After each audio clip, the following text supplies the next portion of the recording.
accessing, 'cause you know persons will go out of the way just to access some form of child porn on the internet. There's also possession. You know, you might not be able to control things going to your phone, but once you realize that this message or this content is something that involves a child in a, you know, sexual nature, it is advisable that you delete it. Or you might say that you want to bring it to the attention of the police, bring it the device, show the police. Don't send it to anybody else, because you doing that, it is considered to be distributing. So you see, you might be saying, okay, let me send it to Tom Jones and say, you saw this? You're actually damaging the reputation of the child, right? So we're advising you not to send it to anyone else. And don't keep it on your phone, right? Because it is a form of offense. Another thing, a child might have some stuff on the genital areas. We advise you not to take photographs. I know that you might be doing it in good faith, but we advise you not to take photographs. It is best to bring the child to a health facility as soon as possible so that the doctor can treat, right? Yes, ma'am. I'm not hearing. But what if I'm grandparents and I would send it to my son or my daughter? Would that be a problem? Yes, it's the same thing. You're actually sending it to another device, So right? you're distributing the information. So what should I do then? All right. So as I said before, the act speaks to you bringing it to the attention of the police. If you want to show your grandson, or show them on the phone before you bring it to the police, but don't sharing it is considered to be an offense. You don't get me. I'm saying that I'm a grandparent. Yes. What if that child is living with me and not they had a parent and I can't get in contact with them besides sending it to them? It's not advisable, miss. Okay. Yes. Let me break down what Miss Dixon is saying in a nutshell. What Miss Dixon is saying, you detect something with your child or grandchild, or you're the caregiver for a child, and you don't mean anything bad enough, but you said, oh, let me share it with Miss Dixon. So I use my phone and I take a photograph of that particular area and I send it to Miss Dixon. If you're caught, if the police stop you and check your phone, and they see that in your phone, and they see that you send it to Miss Dixon, you can still be charged. Even though when you were doing it, yes. It was not intentional, so you can be charged. So for adults, if you are stopped by the police, and they check your phone, and you have any pornographic photographs on there of children. Even if you don't know this child, you can be charged for possession. Once I send it to Miss Dixon now, you can be charged for distribution. So you're distributing it. Yes, sir. Are the police allowed to just check your phone like that without... No, the police is not allowed to check your phone like that. They can either check your phone with your permission, or documents can be served on you for you to give up that phone. No, the police cannot randomly stop you and say... So when would they get permission to check the grandmother's phone? What would give them permission to do that? She can check it with her permission. That's why I said the phone can be checked with her permission. Yeah, but suppose she doesn't give them permission. Then we can get an order from the court. But if we suspect that... Yes, but in that time, remember, the phone will be in our possession, so she won't be able to delete it. So we are not going to give her back the phone, and said, okay, I'm gone for the court order, because then she's going to give her time to delete it.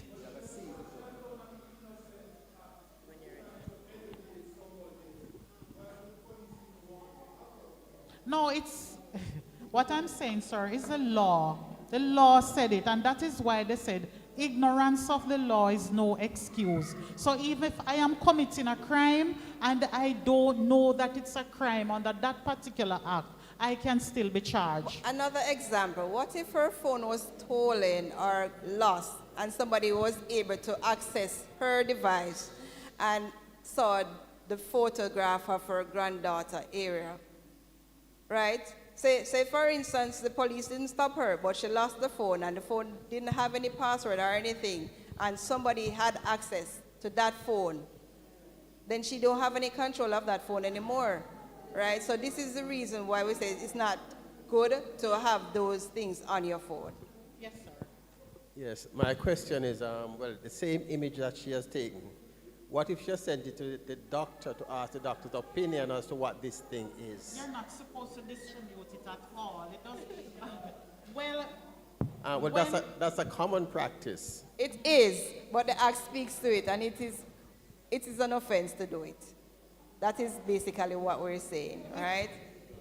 it's like, for example, if an adult has sexual relations with a child under 16 years old, but at that time you don't know the child's age.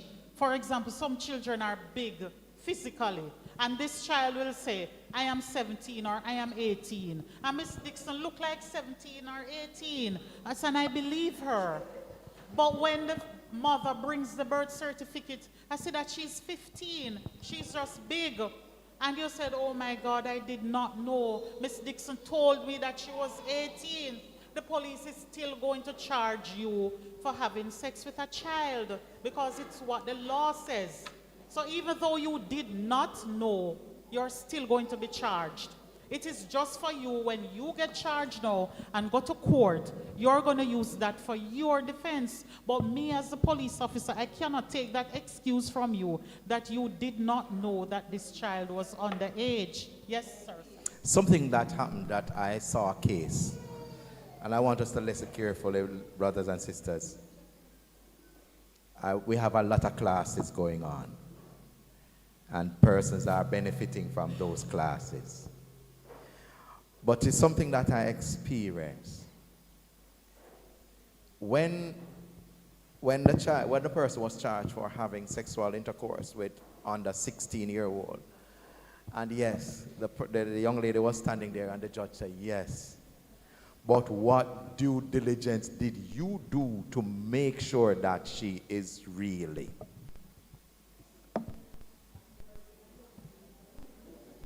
So in a nutshell, Mr. Salki is saying, your business for go find out the age of the person, whether it's a male or a female. And this offense, ladies and gentlemen, is gender neutral, meaning that a male can be charged for having sex with an underage child, and a female can be charged also. So we are not hitting on the men alone. A woman can be charged for having sex with a young boy if he has not reached the age. So it's not only an offense that a man can be charged for. A woman can also be charged for having sex with a person under 16. Reason being, 16 is the age of consent. Another offense that you can be charged for with a digital device, and when I say a digital device, I'm holding up my phone because this is the digital device that I have with me now. Remember that you can also use a computer, you can also use a tablet, so don't only think that it's the phone. If you send inappropriate messages to a child, sexual messages, you can be charged. Even if you have not met the child face to face, you can be charged under the Sexual Offences Act. So that offense is... All right, thank you very much. I think we are being informed about some very, very important things. And I know some of us, we want to say something where we are sitting, but the feedback, remember we're in a small space, so the feedback is not sounding so well. So can we just control the unnecessary talking? I do know we have children here, but those are toddlers. We do understand those, but let us see how best we can control the excessive talking so that the feedback is not so bad, so we can hear the presentation. Just an appeal to the saints I am appealing to the saints. Let us listen, let us try to understand, ask our questions, and learn as much as we can. Amen? Okay, thank you. So, we have to listen to each other and, pay attention, because even though you might say this not affecting me, you might know another child that is being affected. And it is also an offense if you, as a neighbor or a church sister, church brother, have knowledge that a child is being abused in whatever way, and you did not report it, it is considered to be an offense under the Child Care and Protection Act. So we can't just sit back and say, oh, my child is okay, she's at home, she's not going anywhere. But if it is that you have knowledge that another child is being abused in whatever way or form, it is important, it is your duty to report it. All right? All right. The offense that Ms. Lewis spoke about is called sexual grooming of a child under the Sexual Offenses Act. So it speaks to you communicating with a child on 2 or more occasions, and you intentionally meet that child in any part of the world. So you might be communicating with a child from overseas, and you travel here or a different parish, wherever you are, with the intention of meeting this child to do anything, it is considered to be sexual grooming. And it still goes back. If you did not know that it was a child that you were corresponding with, that is no excuse. Once it's a child that you're corresponding with, you can be charged for sexual grooming of a child. Yes, you have a question.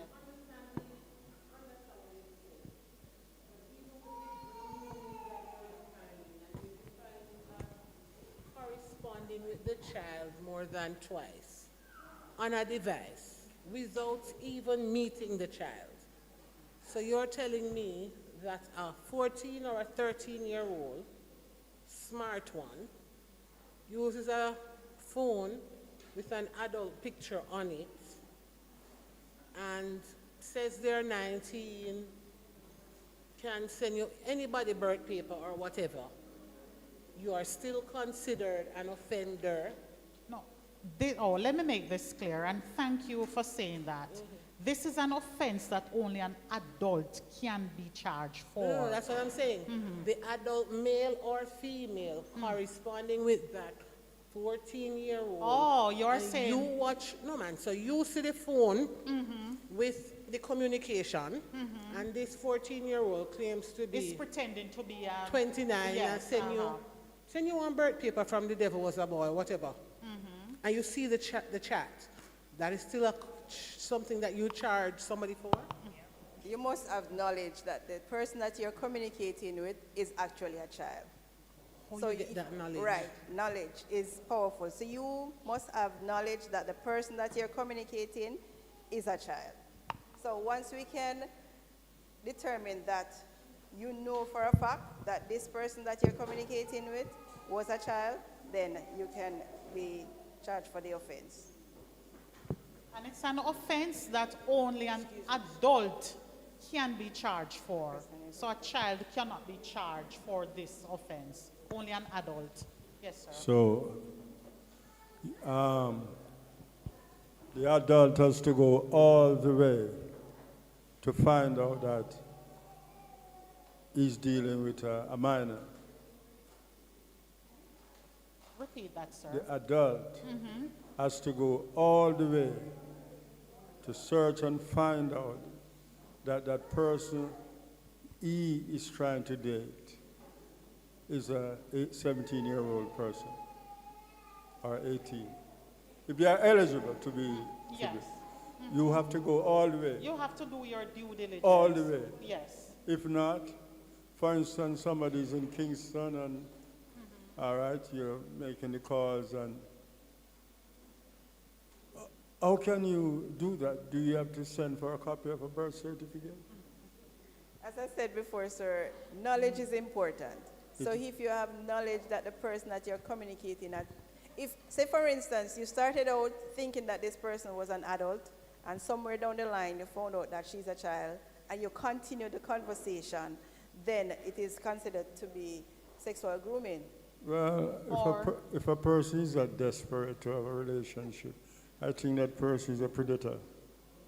Or in investigation, if we read the messages and realize that we genuinely thought that it was an adult, I think then that based on investigation, in the messages you can see that this person really thought that they were speaking to an adult and not a child.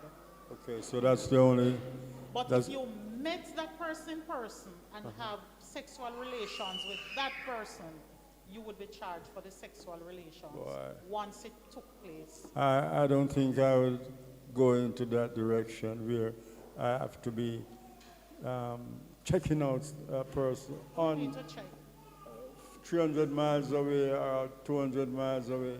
And it goes back to some of the things we always say, check yourself before you wreck yourself. Yes. Sometimes we're too quick. We fly too fast. We need to stop and check. Right. So even though we have offenses that protect the children, the Cybercrime Act also have offenses that you as adult can be protected from.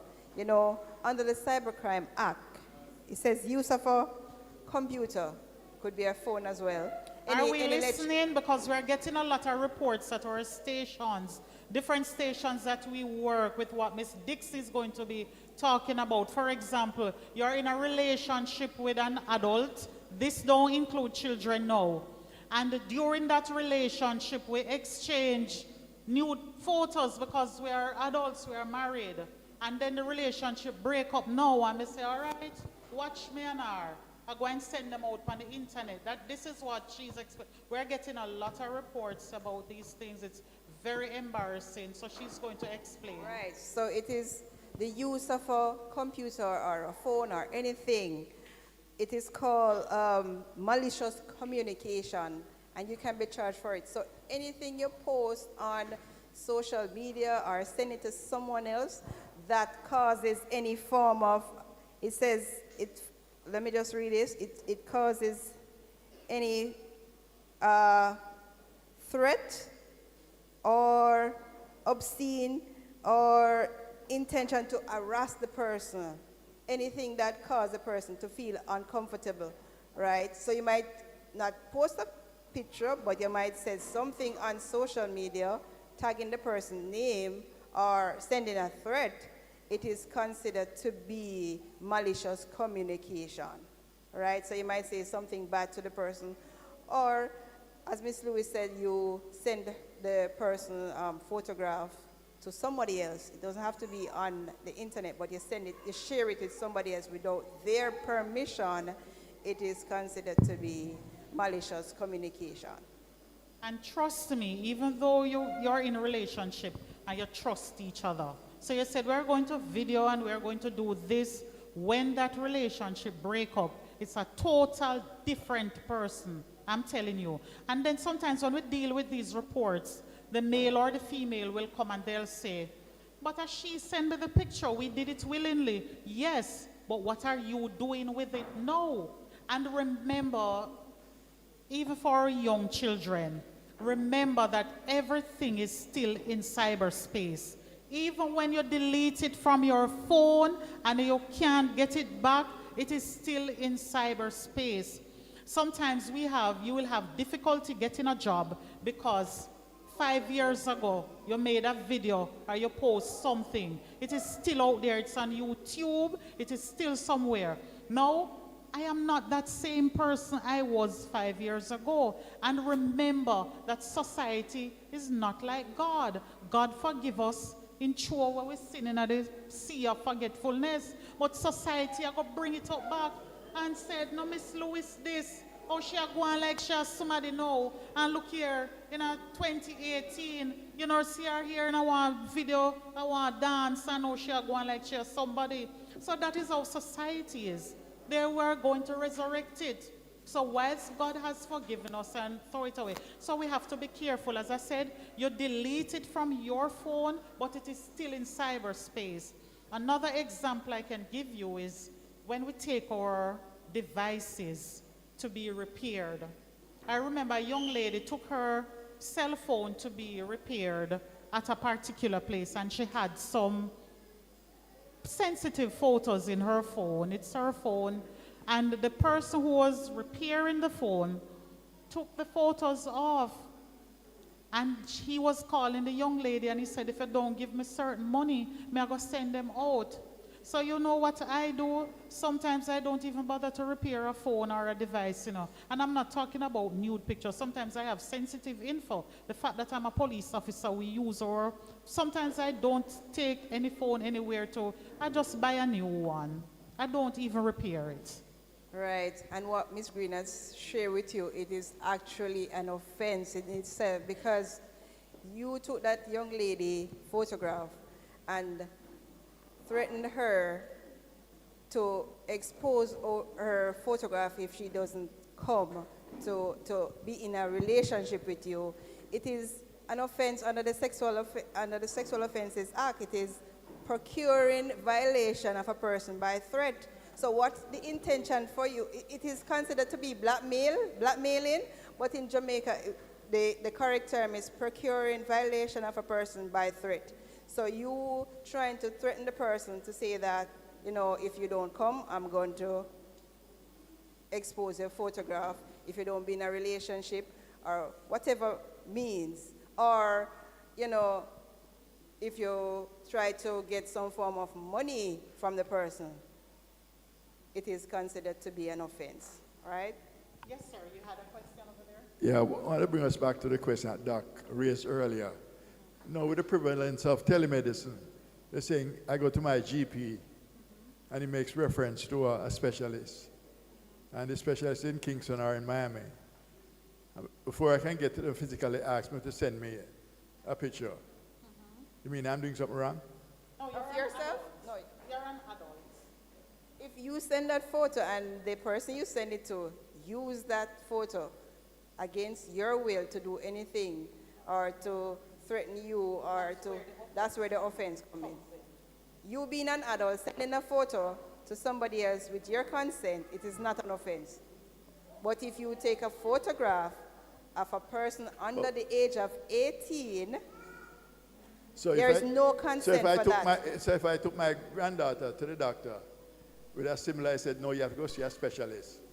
And the specialist asked me to send a picture before. I doubt that specialist That's will wrong. ask you that question, but it is an offense. Once it is a child, once the person under the age of 18, it is considered to be child pornography. If So you take a photograph of their private area to send it to a specialist.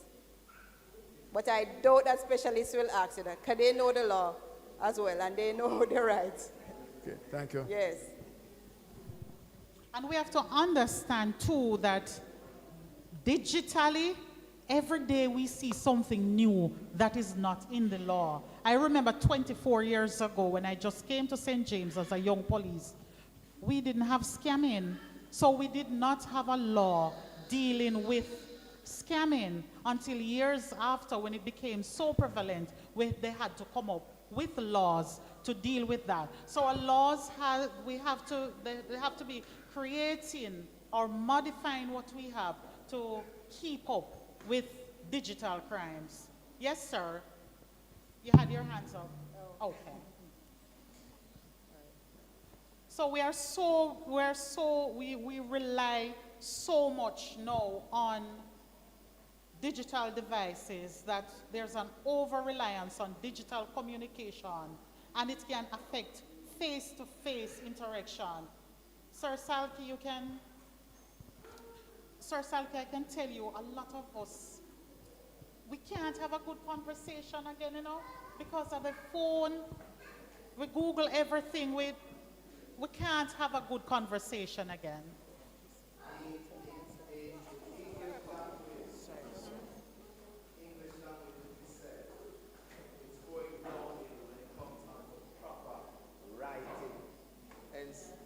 Hence the creation of all these online help for children to be writing papers because they cannot sit down and write a proper paper because of the text language. At home, I don't allow my child, I mean, she's an adult now, but prior to that, I don't allow her at the dinner table with a phone. We have children now. I mean, when you get to dinner time, that's the time. Because remember, children are at school or they are at daycare during the day. We are at work. We don't get to see them. So when it comes on to dinner time, a family time, that's when we should sit around the table and we ask, what happened at school today? What you did at school today? Everyone is at the dinner table with a phone, and even us as adults too. So I'm not hitting on the children alone. Adults will come to the table with the phone as if it's a part of the meal. Don't allow the cell phone, and children shouldn't even be on Instagram. Mr. Salki, I don't have an Instagram account. I don't know how to log on Instagram. Okay. I don't have an Instagram account. I am not on Facebook. I am not on TikTok. Sometimes they call them, I don't even know them. The only one I use is WhatsApp. And because, to communicate now, at school, even young children, teacher will send an homework in the group and all of that. Well, limit all these things. A child should never be on Instagram. And trust me, you have to tell them the truth now about these devices and what is happening. Because if you don't tell them, social media is going to tell them. So when they find out on social media, let them say, oh, mommy told me about this already. Yes? I want to ask a question. Is any education out there to edify adults about this digital cyber attack? And also how children or how you are agents, are you helping children or parents to understand this cyber attack? We're doing that right now. I know you're doing it right now, but what other means? And we go to school too. We go to churches, we go to the schools, Ms. Dix and myself. And this device right here, remember I tell you it has the advantages and disadvantages. You can Google it right now, how to protect your children. I know of parents who clone their children's phone. So all the messages that the child receives, it comes to your cell phone too. I am not suggesting that you do that. I'm just saying I know of parents who does that. Attack or cyber. I think the only time I know about it, the other day with Andrew Holness, and I think I heard it in the news where there was this young man who was calling up his name and saying all things about him over the internet. So I heard about that. I don't know where that went. So when I don't see it on billboards advertising in the society that cyber attack is rampant on young people or adults, I'm not seeing that, so that's why I'm asking all that info. And that's a good question, because I am sure everywhere you go you see a commercial about cigarettes and some liquor. Not true? Exactly. Exactly. Very good point. So in a nutshell, we should really focus on what is important. Yes.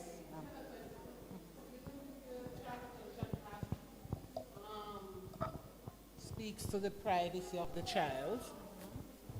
And we've been talking about knowing this and that, and you mentioned cloning the phone.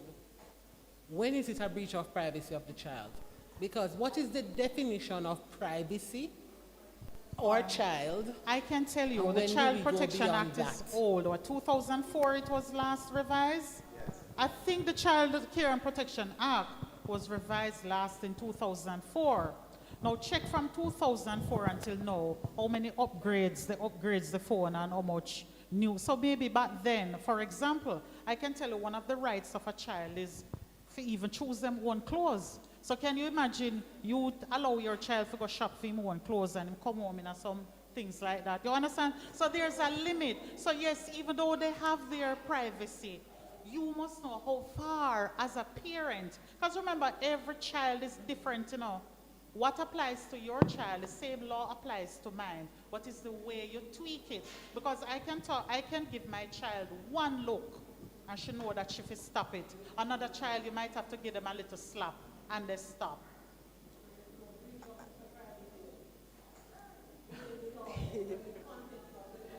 I am just saying, yes, children are entitled to privacy, but I'm saying to an extent. Right. Because you're not going to leave them alone on the phone all day or leave them to do something and say, okay, the Child Care and Protection Act says you should have privacy. But for example, if my daughter is in her room, even though I am the adult and she's a child, I knock before I go in there. Yes, even though it's my house, I pay the bills, I still knock. And I'm going to tell you why I knock. I expect her to knock when she's coming in my room. You understand? So that's how you're going to teach them. Because remember, children don't only learn by what we verbalize, Children learn by how we act. So I knock when I'm going in my daughter's room, and I give her some time. I knock, and then I go in. I don't just bust the door and go in like that. Because I don't expect her to just burst my door and come in. So yes, they not deserve. The Child Care and Protection Act says they should have some privacy. And they should make some choices for themselves. All right, so an example of the privacy. All right, I just brief, give you an example of the privacy that they're referring to. Say, for instance, you have a teenage daughter and your curiosity, you want to find out if she's still a virgin, and you should bring her to the doctor. Just for that reason, I don't think the doctor will do it. Or the doctor should not do it unless it is a report or for a medical condition that you're doing. But just out of curiosity, just to say, doc, and you might ask the child, are you sexually active? And the child might tell you no. And you might say, okay, I need to find out. That is a form of privacy.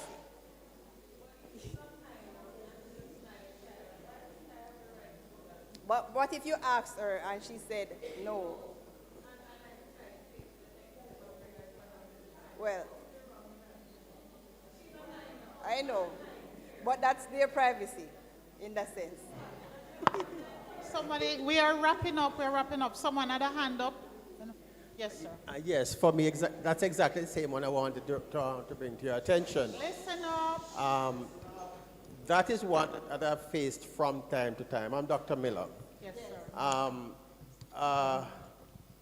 A mother usually takes a 14-year-old, 15-year-old to me, and they want to know if she's a virgin because they hear that she's having sex. And they want me to examine her. And when I refuse, I say, but doctor, I want to know if she have an infection. So wouldn't you examine her to find out if she have an infection? No, I can't do it because I'm not permitted under the same act to do the examination. You're hearing it from doctor now, right? If so if the child in fact is having complain that there's a problem, there's a vaginal problem or a penis problem, that's different. Then and the child agrees, then fine, I'll go ahead. There's one though that is much more difficult. A younger child, 6-year-old, 7-year-old little girl, and the mother take the child to the doctor. You notice the panty soil, and the mother wants the child to be examined, and the child says no. What do I do? Do I hold the child down and examine the child? What I was told to do is to send them away. I have it waited on me for 4 hours. To send them away and coach the mother to coach the child, and when the child agreed, to take the child back to the doctor another day. Okay. All right. Last slide. So how to use digital media responsibly. You can share encouraging messages. So as I said, there's nothing wrong with the device. It's the user. It's how you use it. Avoid spreading negativity. As soon as somebody dead or we see an accident, it is all over the place. And you know that if someone in here graduate from a university, them barely share it with two persons, you know, Mr. Salki. If somebody get them masters, they barely share it with somebody, but make them see a video of that person doing something bad, and you see how quick it reach England. Yes. You can use it to connect and support others. So we have Bible study in the morning. We use the device, have Bible study. You can stay here and have Bible study with your family overseas. Be mindful of the time spent online. Last example, I dealt with a break-in some time ago, Mr. Salki, and the lady said she came in from work and she went in her bedroom and she went on TikTok. If you want time to go fast, just go on your phone. And she said she went on TikTok and she locked her bedroom door. And she came home from work 7 o'clock. And she was on TikTok till about 2 a.m. And when she woke up, her house was broken into, everything gone. And the thief did not come in the bedroom because they realized that someone was in there and they had the TV on. That's the only reason the thief didn't go in the bathroom, in the bedroom. So the thief broke in, stole everything out of the house, and she's in there on TikTok for hours and not realizing that a thief was in the house.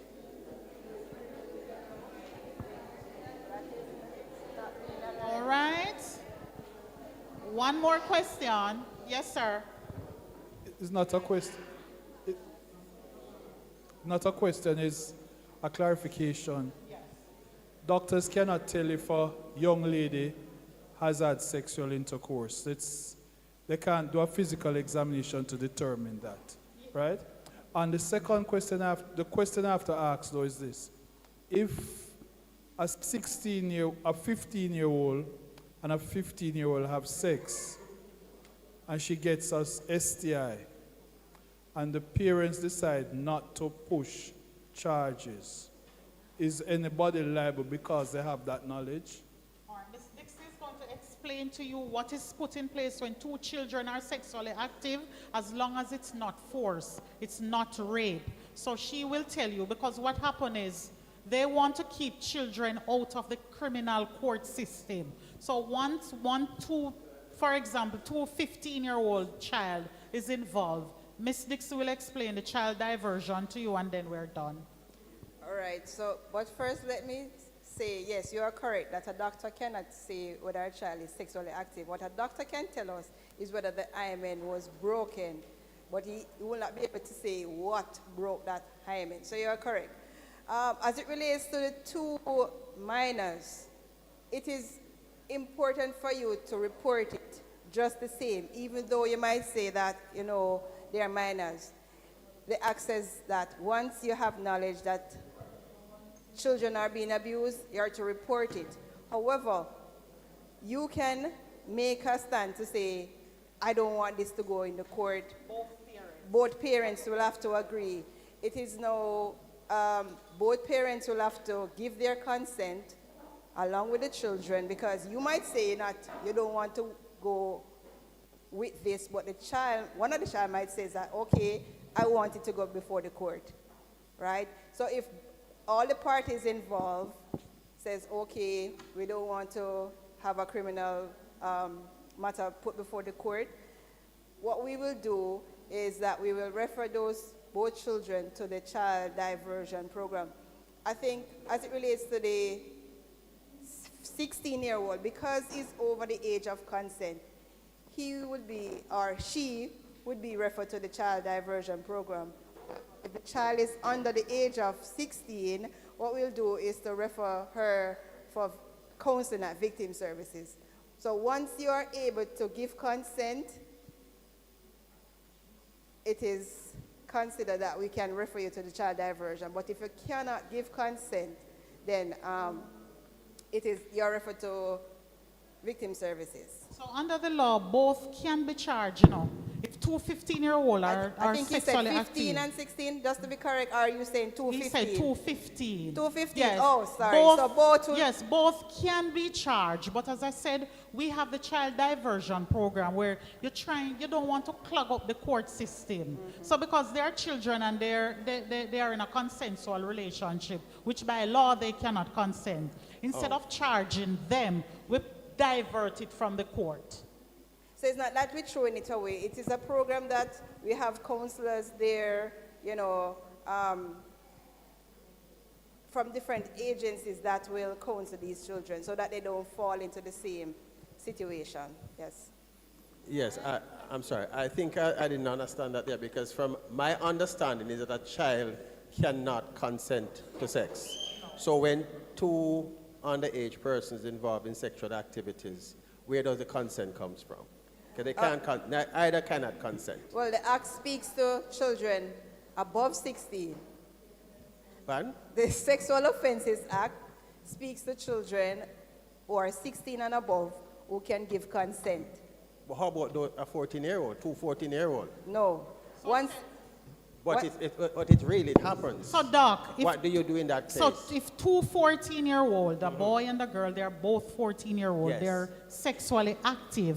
What I explained earlier is that the police can charge both because they cannot give consent. However, instead of charging them and clog up the court system, what we do, we refer them to the child diversion program. So it's an offense, but it's just that it can't be somewhere else. Yes, so basically we're diverting it from the court. It's because we have so many criminal matters in court. So we're dealing with it another way. Because the two of them young and them claims to them a boyfriend and girlfriend. So we deal with it another way. Because the form is actually saying that, you know, yes, I did in fact commit this offense, and I'm willing to go on the program. Someone over here was asking what the charge would be. Both would be charged if we charge them for sex with person under 16 because they haven't attained the age of 16 yet. And 16 is the age of consent. Mm-hmm. And it is not every offense. There are specific offenses that can be referred to. No, sir. He's asking if they're going to get a criminal record for that.